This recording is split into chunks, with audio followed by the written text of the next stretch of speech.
There's a gleam. Let's get the gleam, all right? Let's go.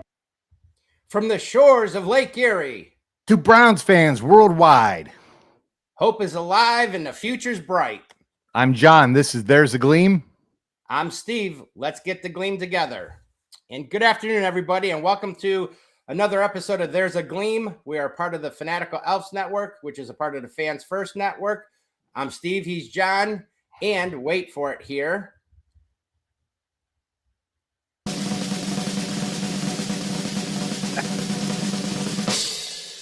John, how you feeling today? Steve, I'm doing good, but I feel like my Christmas list of what I want the Browns to do is too big for Santa Claus this year.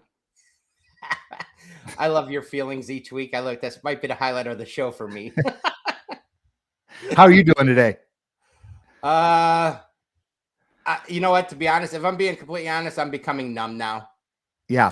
I'm just numb. I mean, you know, we said it time and time again. Every time every week we lose it, the week sucks. But it's just, yeah. This one wasn't a fun one at all, if I'm being honest. It really wasn't. I mean, I kind of expected it, but as it was happening, it felt worse than what I thought it was going to be. If that was possible. Yeah, like I knew what was coming, but as it was happening, it sucked. And I was with at a Browns party. Your son-in-law. Yeah, my son-in-law is a big Bears fan. He's from Chicago. So I got to put up with this kid. And then I'm at their friend's house, and their friends, big Browns fans. The basement's totally decked out. Had the great food spread, you know, and then the game started, and it just fell apart real quick. The good thing was I was happy for my son-in-law because, you know, he's a Bears fan, and the Bears have sucked for so long too. Yeah. So I did feel good for him. And, you know, Bears fans don't really hammer on Browns fans, it feels like, just because they kind of know what we're dealing with, I guess. They've had a lot of quarterback issues. Yeah. Yeah. Whatever. We'll get into that here, but yeah, I wanted to take a quick moment. We kind of joke all the time, you know, for those that don't know, I do fantasy leagues. Me and John and some of our beds, his cousin, we've been in a league for over 30 years. Yeah, 30 years or so. The OFFL, you know, we've been doing it forever. I do another league, and when I'm talking to these guys, I always refer to it as my other league. And John's usually like, I don't care about your other league, but I just wanted to take a quick moment. I pay respect to one of the owners in that league. His name is Patrick Kinsey. He passed away on Sunday. He was an investigator for the Richmond County Sheriff Office. He's that's in the Augusta, Georgia area. I met these guys online. Roz, one of our mutual friends, started this league years ago on CBS, and then he dropped it. This other guy took over. Anyway, I just found out yesterday, Pat passed away on Sunday. He served the sheriff's office for over 27 years, longtime member of the VFL, and he was a huge Tom Brady fan. Every year he drafted him. No matter what the cost was, he got Tom Brady, and he was our 2011 VFL champ. So just want to say thoughts and prayers go out to his family, friends, and especially Alex, Dave, and Trent from the VFL, who are all like brothers to each other. So that's, well, in this circumstance, I do care about your other league, and that is sad news. Yeah, I didn't know him that well just through the league, but seemed like a great guy and stuff, family, and yeah. So anyway, thoughts and prayers to you, Pat, and family. So, all right. Big exciting news. We are back live on X. Happy to be back on X. Little glitch there, but we're back on. So if you're watching live, feel free to comment. Love to hear from you guys. What's on your mind? And we're also on Facebook, YouTube, all the good stuff. So good to be back. Oh, Deb put a comment in. John is louder than you. Oh, let me turn my mic down. Well, thank you for that, Deborah. Appreciate that. Oh, maybe this is better. I turned it down. Yeah, that sounds better to me. Does it? Hey, I love the sound of your voice. Turn it down all the way so we can't hear you. You'd sound great.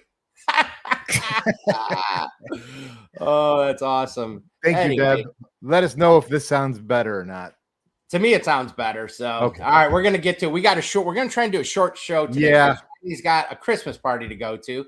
So we're going to try and get through this relatively quick, or as quick as we can. So let's go right into the recap, Johnny. All right. Well, hey, Sunday, Soldier Field, the Browns got beat 31-3. Steve, I'm not going to go over everything that happened in that game. It's been talked about quite a bit, and if you watched it, you know. But let's talk about a couple of things that happened during the game. First of all, Myles Garrett. I think we got to touch on that first. He had 1.5 sacks. Now he's got 21.5, and he's 1 sack away from tying the record. I think during the game they said a full sack, and then I think they took it back. So he would have been a half a sack, but then they took it back. Because I guess on that the one he had it. I don't know who else was in on the sack with him. Pretty sure. I think it was Harris. Okay, was right there with him. So you think teams are going to be game planning for him? Do you think that there's a chance he gets it this week against Buffalo? You know what? Here's the thing in his favor. I think he definitely at least ties the record this week because one thing Josh Allen does, and Deb said much better with your volume. So there you go. One thing Josh Allen does, he holds on to the ball. He tries to make plays kind of like Shador. So, he doesn't get rid of it quick. He'll move around. So I think I'd love to see him break it. But there's that small part of me saying, you know what, next week it's Pittsburgh. How awesome would it be to be against Pittsburgh that he officially breaks it? But Aaron Rodgers, he kind of gets rid of the ball quick. He don't mess around. So I think he at least ties it. What do you think? I think he might get one. I think you're right. Josh Allen likes to extend the play. Where if he doesn't do it this week, I think he's going to be hard pressed to do it against Pittsburgh because what you said with Aaron Rodgers. Yeah. And I don't want it to go 17 games. I want him to do it in 16. But if it has to be 17, don't want that asterisk. Oh, well, Myles did it. Although I did see some. I wish I would have jotted this down. I did see a crazy number between him, Watt, and Strahan of how many plays. And Myles is like way less play, almost 100, maybe give or take 100 less plays than these guys. So on that theory, he's done it in less plays. But I agree with you. I don't want. Oh, it was week 17. That's an asterisk. That's interesting. You say plays. I never thought about that, but that's what I do. I find the little shit that people don't. But no, I did see that, and I was like, oh wow, okay. But I think he ties it. You think he ties it this week? I think he does. I think he does. I hope he gets it so that we can just end it and celebrate it then at the stadium on Sunday. I mean, nothing for nothing. I was going to talk about that before. Let's, if for nothing else, give us Browns fans. I mean, I'm already preparing for it to be a Bills Mafia takeover, but give us fans something to cheer about Sunday. We'll be at that game. So, let's hope he breaks it to give us something to cheer about. And then we have Carson Schlesinger, Steve, another fantastic game against the Bears. Yeah. 14 tackles. That was a season high for him. 4 solos and 1 quarterback hit. And now he's coming. He's got 133 tackles on the season, and the franchise record is 158 by DeQuell Jackson in 2000. What is it again? DeQuell Jackson, 158. And where's he at? 133. So you do the math because I suck at math. 158, 133. Yeah. What is that? 25. All right. He's 25 tackles away. And what? 3 games to go. So average about 12 tackle or no. 25, 4, 5, 8, 9 tackles a game, basically. Yeah. So I think he's averaging that. Isn't he averaging pretty darn close to 8 or 9, 10 tackles? I think it's it's got to be. It might be double digits even. He had some record. I think he had something like 6 or 7 straight games of 9 or 10 plus tackles. So. Yeah, I think it is. It's like you're right. There is a streak of 10 tackles plus. Yeah. Steve, and then let's talk about Shador Sanders because everybody wants to talk about Shador. Yes. 18 to 35, 177 yards, 3 interceptions, no touchdowns, sacked 5 times. And he had 2 carries for 24 yards. What did you think of Shador Sanders' performance? In a nutshell, it wasn't great. I mean, they did him no favors. On a total side note, I saw this. They start the game off with that kicking off the ball. Yeah. And he returns 52 yards. I think now this is a bit skewed, but I think I heard that I had it up. The Bears average, I think, over 47 yards per kick return. last Sunday against the Browns. Oh, here it is. I pulled it up. 41 was their average with a 52 long. Now, that being said, they only had 2 opening kickoff and we kicked a field goal. So that was it. But I mean, they pinned him deep from the get-go. When our first possession, what were we on, like the foot-yard line? Yeah, and then we have 2 penalties right off the rip. It was terrible. So at least for that first half, field position did not favor him. The conditions weren't great. You know, he made some mistakes. We have no running game whatsoever to speak of. Quinshon Judkins, 12 carries for 21 yards. Yeah, a whopping 1.8 average per carry, which I don't think that's on him. Again, I saw another amazing stat with where he's at when he's hit and yards after. And I mean, in the one, it looks bad, but in the other one, he's like top 10. So it's strictly, if he had any type of line, he'd be better. But, you know, Shedeur threw a couple, the deep ball for him, he throws a nice deep ball. I mean, in those conditions, we didn't know what to expect. Well, yeah, we did. We kind of thought, are we going to throw 50 times with Stefanski?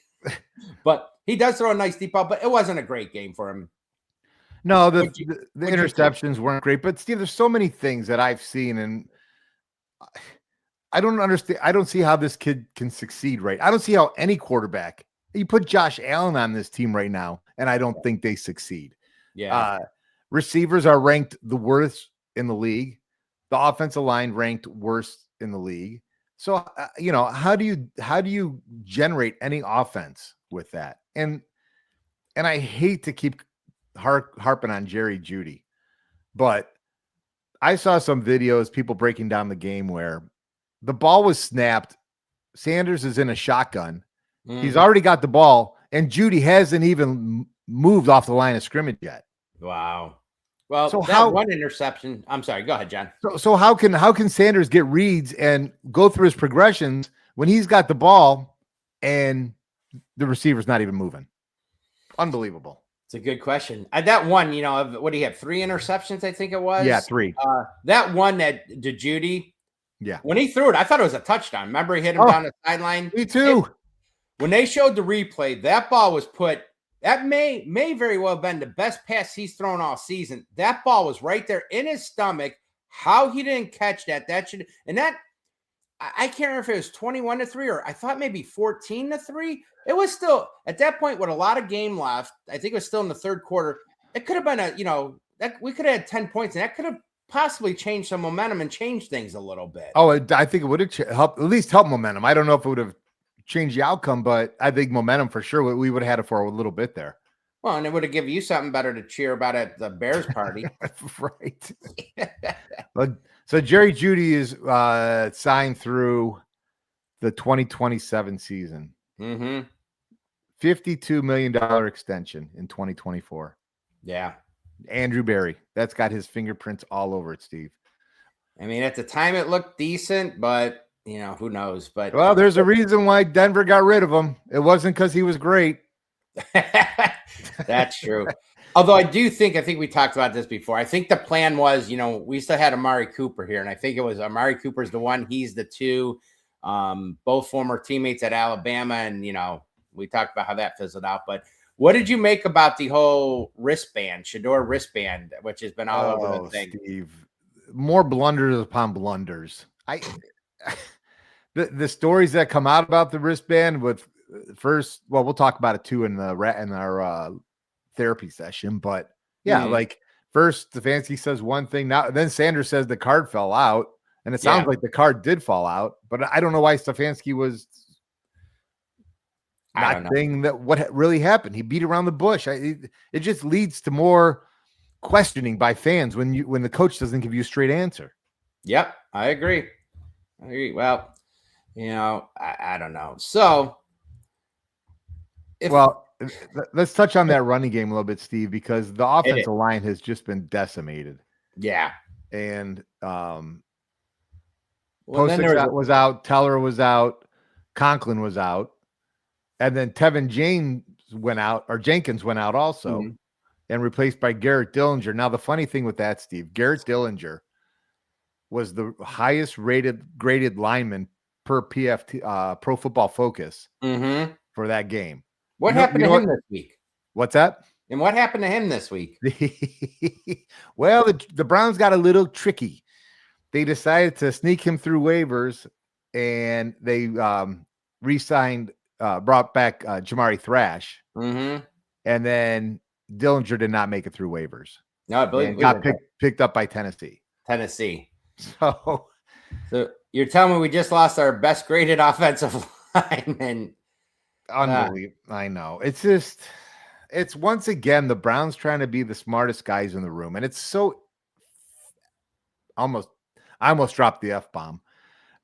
Aggravating. We are not a PG-13. We're so fucking aggravating, Steve. Let it fly, my friend. I can't believe we haven't sworn more this year. That's true. We're keeping it. We're being composed. I'm kind of proud of ourselves. So just a quick recap here. Special teams sucked. Yep. Offense sucked. Yep. And now, to be honest, I thought the defense actually kind of sucked last week too. Yeah. For the first time, I mean, I almost said Baltimore. Chicago went down the field that first drive pretty easy. They kind of went down the field in this game pretty easy. First time, it's the first time in a while where I was like, you know what? Are these guys kind of giving up? Just like we don't have a chance. I hate to say it, but what do you think? Oh man, yeah, I think are they getting worn out? Maybe are they just tired? You know what I mean? Just so many things. Are they just discouraged that Look at our crack. We got a new crack researcher. My wife says Google says Miles has 459 defensive snaps this year. And the other guys were in the 500s, if I'm not mistaken. So interesting. Yeah. And this is coming from a woman who knows nothing and really could care less about football. She likes the tailgate, but not a big football. Thank you, Debbie. Thanks, Deb. Yeah. So, hey, positive. Yeah. John and I, we both did our picks last week. We weren't close with the score. We actually both, for some stupid reason, we thought it would be kind of a closer game, but we both did pick the Bears to win. You went Bears 24, Browns 17. I went Bears 27, Browns 20. So okay, we both did that. So we both at least got the wins just off on the scores. But let me ask you, John. Yeah. I've kind of gone back and forth all year, but what do you do with this current regime? Where are you at right now? Let's start with Andrew Berry. I would get rid of Andrew Berry. Yeah. What about you? I'm leaning that way. One good draft shouldn't save him. Record should speak for something. And we've got this thing we're gonna bring up later about this team's record over the last since 2020. The current state of this team should matter. I know the defense is good, but our offense just appears to be in shambles. I will say, though, I think if you want Sanders as your quarterback, do you maybe want Barry to still be here? Or yeah, I think so. And you probably want Stefanski to be here too. Right. So I guess that makes it tough, Steve. That does change it, because as much as I don't want them, you know what, Steve? No. Fuck it. I want them all gone. I don't care. And get rid of, you know what? If it takes getting rid of Shador, then I guess that happens too. I don't know where to go with this team. The things that they do make no sense. The things that they say are contradictory. I'm tired of it. I don't know who you're going to get, but I don't know. It seems like other teams do it. So I'm tired of us. I don't know why it's taking us so long, and I'm tired of all the excuses. We've been around long enough. This has been the longest regime, but yeah, I you know what? I think at the end of the day, I'm kind of leaning towards you. Yeah. I mean, when we break down the history of this team over the time period, I think it'll show. So that leads me into what do you what about the coaches? Basically the three main ones. So Stefanski, Bubba, and Schwartz. So obviously for me, Stefanski's gone. Bubba's gone. They're gone Monday morning after the Bengals game. Yeah. Or maybe Sunday night even. And then Jim Schwartz is interesting because I think I would put his hat in the hopper for head coach. Yeah, I would totally agree with that. And I get it. Is there a benefit to firing coaches during the season, especially this late? I mean, you're not going to bring anybody in to do anything. You're probably promoting an assistant. So I get it. I do think there's a lot of people said, the whole Deshaun Watson thing, I think, Haslam's kind of thrown them, somewhat of a pass, but you've got some interesting things we'll talk about next segment. At the end of the day, record matters, play on the field matters. Bubba Ventrone, it's a given he's fired. Yeah. In my opinion. Schwartz, I agree with you. You can make an argument to stay. And if they do fire Stefanski, you can make an argument he at least gets an interview for the head coach. I am curious to see how they finish up because the last few games, the defense hasn't been as dominating as we once were. So, again, it's hard to make it his fault when the players may be not playing as hard. But anyway, talking about the record here, when we talk about Stefanski, and I like Kevin, he's done some good things, but if you really want to break it down, here's his record. In 2020, we went 11-5. That was the COVID season. So that was a weird thing. You didn't have fans, you didn't have the pressure of the, that, but he did go 11-5, made the playoffs. We lost in the divisional round. That was the epic. We beat Pittsburgh and shellacked them. But of course, everybody wants to say, and it is true, he wasn't coaching on the sidelines that game. One coach of the year. Then you look at the next 2 years. You go 8-9, no playoffs. 7-10, no playoffs. 2023 comes around. Again, for the Browns, it's always a crazy year. All the quarterback injuries. We go 11-6, but we got shellacked in the wild card against Houston. And then you look, and last year 3-14, and right now we're 3-11, and a very good chance I think we'll either be 3-14 or maybe 4-13, depending on what Cincy does with that last game. They may pack it in too. But I mean, look at John. You've got what? 4 out of 6 years. You have a losing record, no playoffs. That's indefensible. I mean, I get coach of the year, whatever, great. Loved it the first year. I actually thought in 23 that DeMeco Ryans, the Houston guy, was going to get the thing. So, but 4 out of 6. What's that? I think you almost said you were surprised by it. Yeah, I thought he was going to get it for sure, and then Stefanski got it. And I was like, really? Well, that's what the coach of the year to me is. It's the surprise of the year. It's a team that nobody thought was going to do anything, and then they have a good year. Yeah, you hit that on the head. You're probably accurate. So, I mean, right there, looking at it, if you tell me any other, you got 4 out of 6 losing seasons. And let's be honest, these last 2 are bad. Oh, you're at 3 wins. They're epic fails. Epic. Yeah. No, because sorry. even with the players they have, they should win more than 3 games. Yeah. All right, my friend. That's enough about that. We're gonna try and move a little quicker because, like I said, you've got a party to go to. But I wanted to bring this up. I saw this. I thought this was interesting. Remember Kenny Pickett? Yeah. So Pickett got his first start last week. Okay. And this blew my mind. He had 20. If you break down, so he went 15 of 25 for 64 yards, no touchdowns, and an interception with a 47.9 quarterback rating. He was sacked 4 times for minus 35 yards. He had 29 yards then on 29 plays for the Raiders against his former team, the Eagles. Hey. That was going to be potentially our number 1 quarterback had he not had the hamstring. So, and I imagine his numbers would have looked like that all year long in Cleveland. That's pretty bad. Couple positive. Hey, there's a gleam moments. Like, yeah, let's get some positivity up in this. Positivity first. And this goes back to the game before. Shedeur Sanders ended up being rookie of the week when he threw for over 364 yards. So that was pretty awesome. Yep. And I didn't even know this existed. This must be something new. But apparently ESPN has the Hemi Awards. And I saw the Hemi. You have they named it after you, the Hemi Awards, right? But they had a Hemi Award. I saw a video going around where the teammates they had a box. He pulled it out, and it was this little award. So yeah, it looked like they were having some fun. So what was the award for? Do you know? Just the rookie of the week. It's the Hemi, like I am him, he is him. Oh, I'm him. I think it's called the Hemi Award. I'm guessing that's what it is because I never heard about it until this week. So okay. I think it's a legit award unless the players had fun, but I thought it was an ESPN. So I don't know. Huh. I thought it was interesting. And real quick, I hate to do it. AFC standings here. You read it off, Johnny. I got to expand my screen, Steve, because I only have one screen. Yeah, all right. So AFC, well, Steve, the New England Patriots 11-3. They're just rolling everybody right now. They won last Although, Sunday. boy, did they choke last week. Buffalo with the big Oh, that's right. comeback. Buffalo beat them. Yeah, they came back and beat them.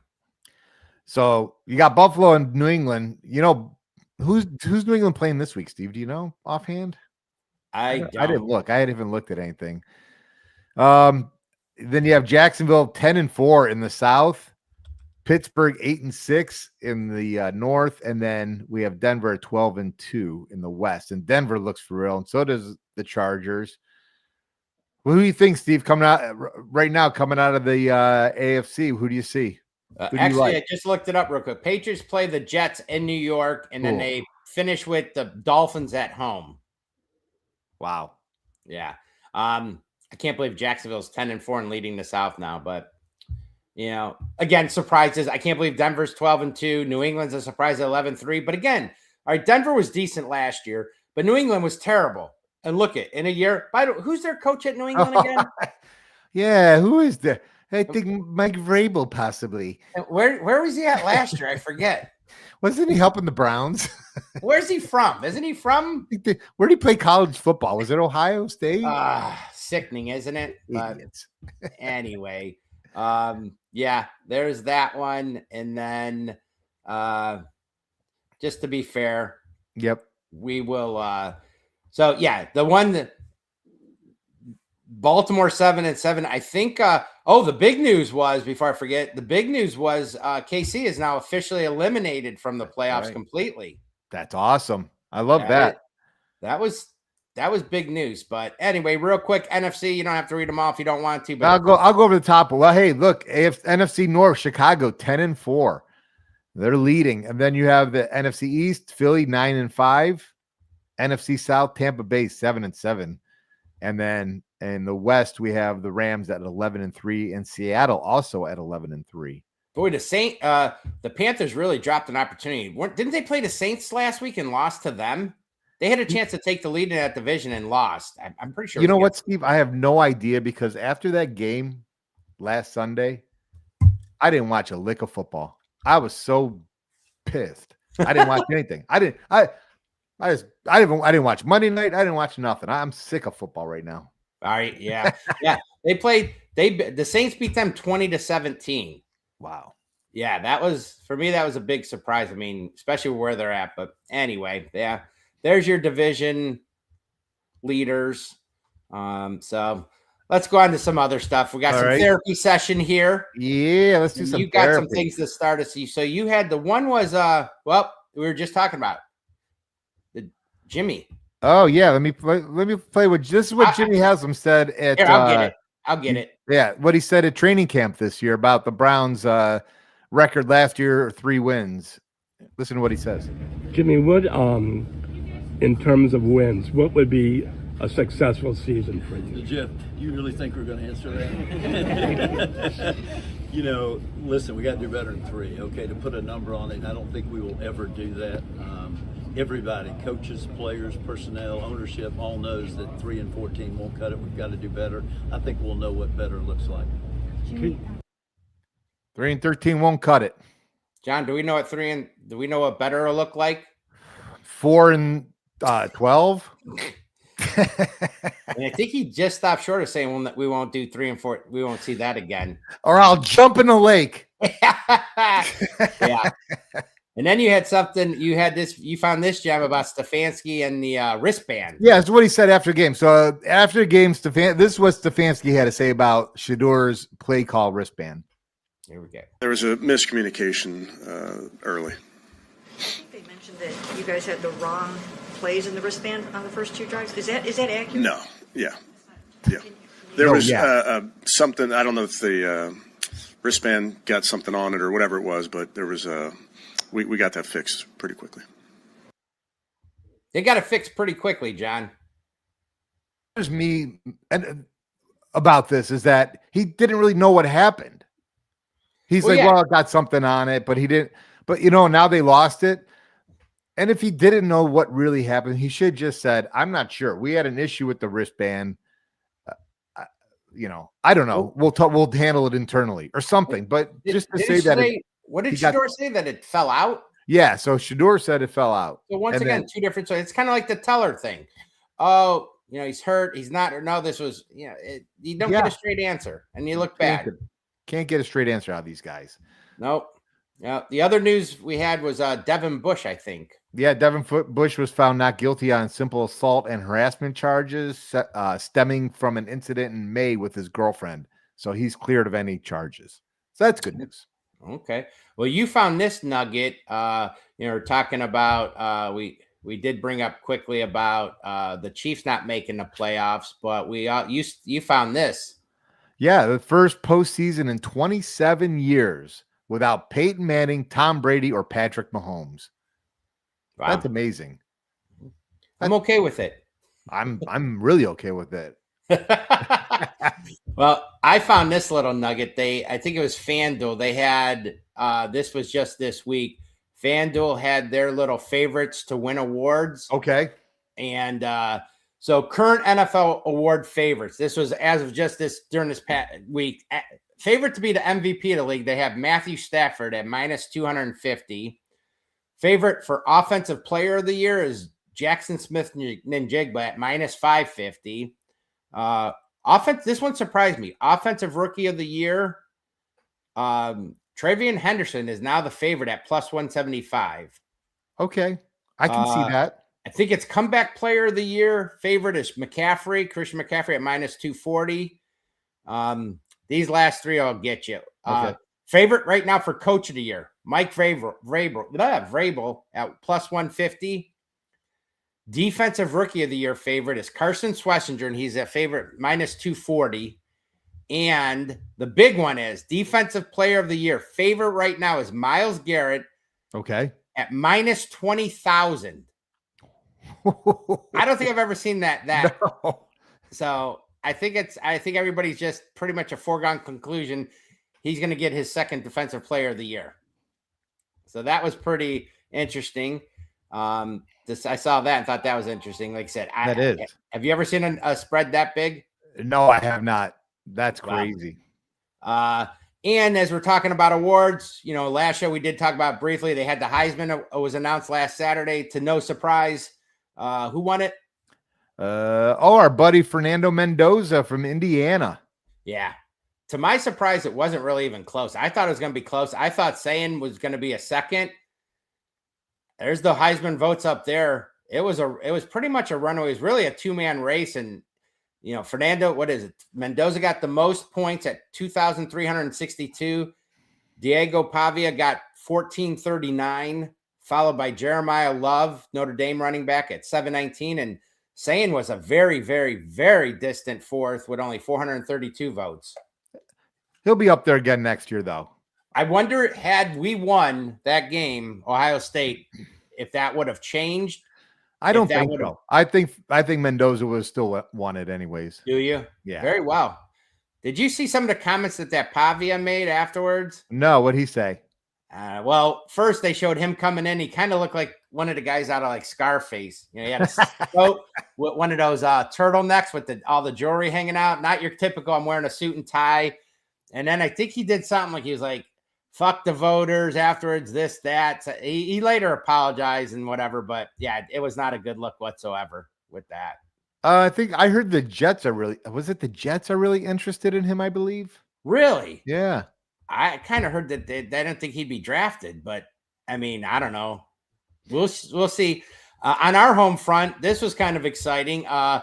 The Jim Thorpe Award winner and Big Ten Defensive Player of the Year was our own Ohio State's own Caleb Downs, which I don't think is much of a surprise to anybody that follows football. No, not at all.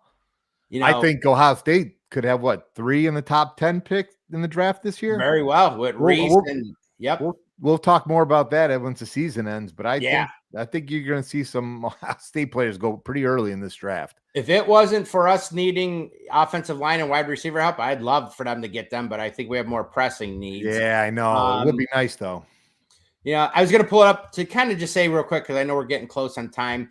They had there's two different ones. There's the coaches All-Americans, the AP. So I kind of looked at the American, AP All-American offense. Ohio State had 4 first-teamers. The only offensive one was, no surprise, Jeremiah Smith. Actually, a little. Caleb Downs, I think, finished on second-team All-American. But Jeremiah Smith was the only first team All-American. I think Julian Sain was either second or third in, I think he was third in the AP and second in the coaches, maybe. And then for the defensive side, Caleb Downs, Arvell Reese, and Caden McDonald, the defensive tackle, all were first team AP All-Americans. Wow. So four first team All-Americans for the Buckeyes, not too shabby. Not at all. And I had this one since we were talking about Heisman. I'll pull this up super quick for us. Speaking of Heisman, those wondering, the schools with the most Heisman winners, we have, well, the most is USC still leads it with 8, and then Ohio State's tied with 2 other teams with 7 Heisman winners: Notre Dame, Oklahoma, and Ohio State. And Johnny, do you know the 7 Ohio State Heisman winners? I know that Archie Griffin won it 2 times. Mm-hmm. Eddie George. I don't know who's the rest. I know Eddie George. Archie, Troy Smith won it. Yep, that was the last one. The other ones they go back way before us. Although Les Horvath was the first winner. Vic Janowitz was the other one. Howard, wasn't it Hopalong Cassidy? Howard Hopalong Cassidy was third, and then you're right, Archie twice, Eddie, and then Troy Smith was our last one to win it. So not bad.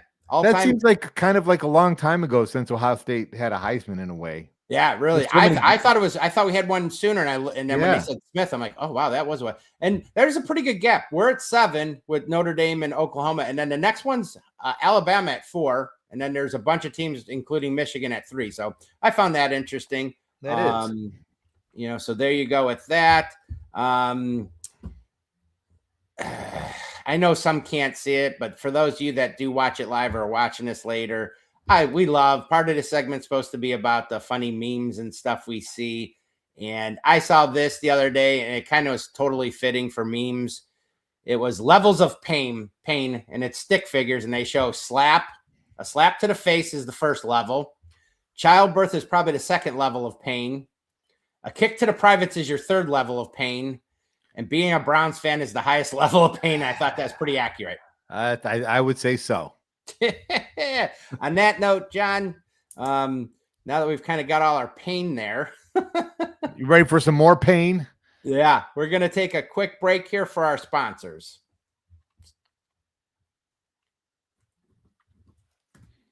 And thank you for coming back. We'd like to thank Hemisphere Coffee Roasters for being a sponsor of the show. As they like to say, we like to shake the hands of the coffee farmer. So thank you for Hemisphere Coffee for being a sponsor. If you haven't tried, check them out. Their website, and they're located in Mechanicsburg, Ohio. So it's a good local company. Sunday. Right. Yes, 1 o'clock, Steve. Huntington Bank Field. All right, let's look ahead here. 34 degrees and partly sunny. I think it's going to be a nice day for football after the weather we've had the last week or two. Right now, the Bills are 10.5-point favorites, and the over-under is 42.5. Last week, the Bills beat the Patriots 35-31, and the Patriots lead the Patriots led 24-20 going into the fourth quarter. So they came back and beat the Patriots. So right now, the rankings, Steve, the Buffalo Bills offense is ranked 3rd, and their defense is ranked 12th. That's a mighty, mighty big task for the Browns, whose offense ranks 30th and their defense is 3rd. Yeah. I saw an interesting nugget. I believe it to be true. Again, online, not sure 100%, but I thought I'd read somewhere, I saw that Sean McDermott has historically dominated rookie quarterbacks. He's 9-3 against rookie quarterbacks. Wow. For what it's worth. Well, the only thing going in our favor in this game that I think is Buffalo has they lost their starting kicker, Tyler Bass. He's out for the year. They picked up Matt Prater, who actually was kicking pretty good for them. He's out this week. And I just read today that they signed Michael Badgley is now their kicker. So they're kind of hurting for a kicker here. So if it's a close game, comes down to kicking, I kind of like our guy. Me too. I don't think it's going to come down to kicking. I don't either. If it did, I would give us the advantage. So there's a gleam. So we're gonna have to worry about Josh Allen and James Cook, and I think our defense can keep us in this ball game. But what worries me is their defensive stud, Joey Bosa. yeah, it looks like he's kind of revitalized. That change going over to Buffalo seems to have done him well, and he seems like he's kind of, gone back to the player people thought he was going to be. He's looked good this year. He has. Well, yeah, I'm not expecting much. I'm not either. What defense shows up? Are they going to be? Is their heart going to be in it and give us a chance? And can the offense do anything? We'll see. The best thing I could say about this week is, and we touched about it, that's an awesome picture of Miles. Yeah. Will Miles break the sack record this week? Like I said, for us fans, I'm hoping at the very least he at least ties it, gives us something to really celebrate and cheer about, and let him celebrate at home. And I don't think the Browns are going to win, but it's going to be interesting still to watch the young players like a Harold Fannin and Shador Sanders and Schlesinger. There's some excitement to this team, and it sucks because we lose. But if you pan out a little bit, the future, if they draft right and they do some things right, they've got a nice little core that's fun to watch. All right, we're going to try and wrap this show up in 8 minutes. I don't think it's going to happen, but we're going to try. Oh, geez. That's okay. Hey, you know what? The party doesn't start till I walk in. So tailgating this week, real quick, games at home and Bills Mafia. I expect a complete takeover of Bills Mafia. So do I. Expect to see a large presence. Cool thing about that is, for the most part, all the ones I've ever met, Bills fans generally seem to be pretty cool people, kind of like us. So yes, a couple big time tailgates. Our buddy Eric over at Top Dog Tailgate over on West 3rd and Summit, he always puts on a great show. He'll have a large Bills Mafia presence there. They've tailgated with him in the past. And of course, you got Nats down in the pit. They're also pretty large. They also get a pretty good, not only Browns but Bills group. So there you go with that. We're gonna. Well, yeah, Steve. The ticket prices in Buffalo are like $300. Yeah, they're crazy. It makes sense to drive to Cleveland for $10 to go see a game. Absolutely. Well, let's move on to our next segment. One of our favorites was Jags. It was the Jags Watch. It started off really strong, and now it's just kind of. Now it's not as much fun. It kind of sucks. Where are we at with the Jags Watch? Last week they won again. Yeah, 36-19 over the Colts, and they're 10-4 in first place in the AFC South. Now, according to Tankathon with the draft picks, Cleveland is picking 4th. And Jacksonville's picking 28th. So we have that pick. So right now we're 4 and 28. So we were 4th last week, and actually, if I'm not mistaken, we were 27th. Yeah. So with that win, we drop back another spot. We just keep tumbling and tumbling. But like I say, Steve, we're going to be able to watch the whole draft and have an evening of it. Right. Well, you found a nugget with this last loss by the Browns. What did it do for their pick? So the Browns are locked into a top 10 pick, and they have the second best chance to get the number 1 pick. And that percentage is a 19.9% chance to get the number 1 pick. Wow. The Raiders have a 39% chance to get the number 1 pick. Wow. So, okay. At this point, might as well go for the number 1 pick.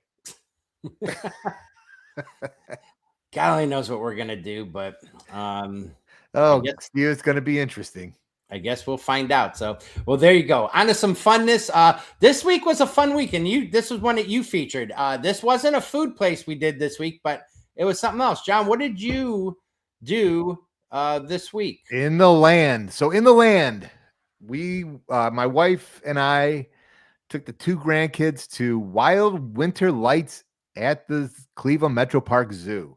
There you go. It was cool. So it runs November 18th through December 30th from select nights from 5 o'clock till 9 p.m. It's so non-zoo member is, I think it's $27 a person, $80 for a 4-pack. And then if you're a zoo member, I think it goes down by a couple bucks. I think it's like $3 or something cheaper. Yeah, it's a little bit cheaper if you're a zoo member. We weren't a zoo member. So what it is, Steve, they put you in line.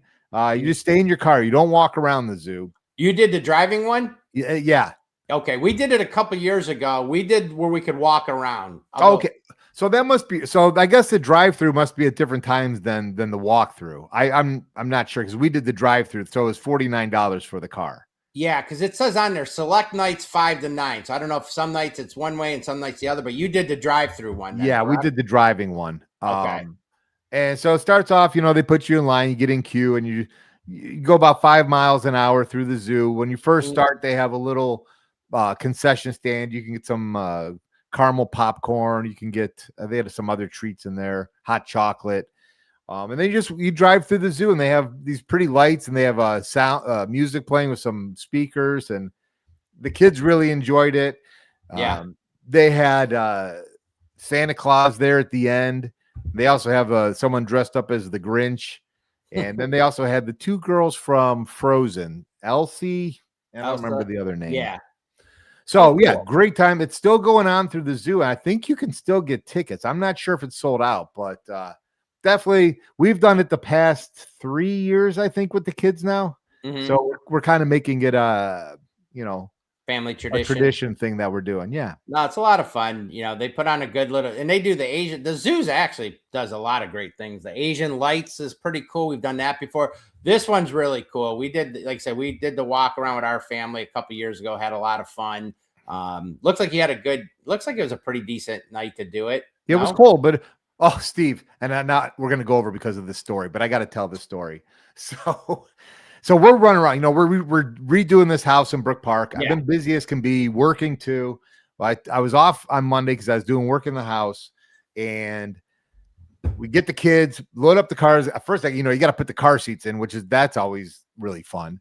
And then, have the kids, we get down to the zoo, we're in line, just pull in. We're at the little concession stand, and I look down, and the gas tank says empty. I'm like, are you kidding me? That's so you, actually. This is my wife's car. But no, it is me too. That's something that's what I do. I'm guilty of that too. Deb hates when I do that. I'm like, I'll play a game. I'm down to 5, Deb. I think I could go to 0, and she hates it. We had to get a special escort out of the line, Steve. And no way. Yeah, and we were on empty. I'm thinking, and on top of it, I didn't wear my coat because I'm like, I'm sitting in the car. What do I need my coat for? Well, it's like, 10 degrees out. Gosh. And I'm like, we're not going to make it to the gas station. I had to go up the hill all the way up to Fulton Road. Wow. Somehow we made it. I'm glad that thing doesn't run out when it says 0. Right? Oh my God, that's too funny. But then we got back in line and got to see the lights, and the kids were really good. They sat for a little bit longer, but it was a nice time. We had a scare the other day, not to, again, quick story. I heard a sirens going on the other night as I was making dinner, and I was like, what the heck? I opened the door. I see a fire truck. It's going kind of slow past my house. I'm like, all right, that ain't good. Then I see one of the other trucks they have, like a regular truck. Then there's a second fire truck. I'm like, oh man, somebody's got a bad fire. Hope, it's not too bad. Which neighbor of mine? And then I saw a 4th truck. It was Santa in the back. What? So in our city here, they had Santa going around up and down streets on one of the coldest nights. That poor guy. There was no. That's still pretty cool though. He was back in a pickup, like a pickup truck, like an F-150. And Merry Christmas, waving to people. So anyway, that's pretty cool. All right, my friend. I'm sorry, we're going way. Yeah, I'm gonna blow through these. There's a Gleam real quick. Yes. The dog of the week, Steve Carson Swessinger, 14 tackles. Spark Plug Award. You might be a little shocked at this one. I gave the Spark Plug Award to Isaiah Bond. Well, I'm not real big on, but he played well on Sunday. 42 and 47-yard catches. Well, he had that big hookup. It seems like almost every game, him and Sanders are getting that big play. Oh, maybe we're starting to see what Isaiah Bond can do, and that's get vertical and take the cover off the defense. He's supposed to be a burner. He's definitely got the speed. Now, if he could just take it to the house, but he's had a couple big plays. So yeah. Clutch collar. Nobody gets a clutch collar because we lost 31-3. Dog pound workhorse.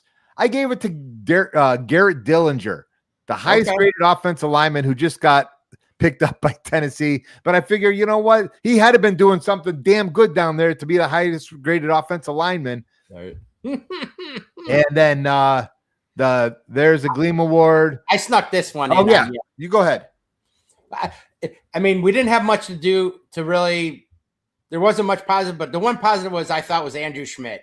in those conditions, cold, what was it, up to minus 20 degrees? Yeah. He hit a 50-yard field goal. Good point. Don't want to jinx it, but we may have finally found the kicker. He started off rough that first game, but this kid's bounced back, and he's been pretty solid the rest of the year. So cross your fingers, we finally got a kicker. So I thought Schmidt maybe deserved that one for theirs. Very deserving. Good call. There we go. All right, let's get on to the last segment here. The closing segment, our predictions, what everybody's waiting for. All right. I went first last week, right? I thought I did. Okay. It don't really matter at this point, does it? I'm going Bills 35, Browns. See, I'm doing this on the fly, Steve. I was gonna say I didn't see it in the. I know I didn't. Browns. I could see like 6. I'm going 6, Steve. 35 to 6. Well, like you, I do not see the Browns winning this one. I think it's going to be a blowout. Which means it'll probably be close because we weren't right last week. I've got the Bills winning in 31, the Browns 10. So I think we both feel comfortable saying we think the Bills are going to win. Yep. So there's that. Tailgating. I don't know what we're going to do yet. We'll talk about later. Might join one of those groups. At least I don't think it's supposed to be wet, cold, rainy. No. I mean, it's going to be cold, but I don't think it's going to be rainy. It's not wet or windy. No. So there you go. So that's that. I do want to mention here a couple things real quick before we sign off. John, I'm going to be one of many, many guests tonight on the Dog Chug podcast with our friends Andy, Roger, Ed, and Lana. Tonight they're having what's that? Good for you, good for me, good for everybody. Tonight is their Very Merry Christmas Shit Show special. So they've asked some past guests to be guest again, so I said I'd love to. Show is at 9:30 tonight. They say 9:30 to 11. No one knows, guys. It's a good chance it'll go later. You can catch them live on X, YouTube, so check it out tonight. Again, please remember for us to like, share, follow, all that good stuff with us. And we got some things in the work. John and I are going to be doing another show next week. Next week is Christmas Eve. And we are going to do a Christmas show special ourselves. And so look for that. We will be live. Hopefully people will be off. We'll have more be able to join us. And we're going to be the jolliest bunch of assholes this side of the nut house. I think you know that reference. Yep. Christmas vacation. So please join us live next week. We'd love to have you guys. Again, like, follow, subscribe, follow the Fanatical Elves, First Fans Network. A lot of great shows, not just us. And on that note, any other thing from you, Johnny? Nope. Well, have fun at your Christmas party. Thank you, everybody, for joining us, and we will see you next week. And go Browns. Have a good night, everybody.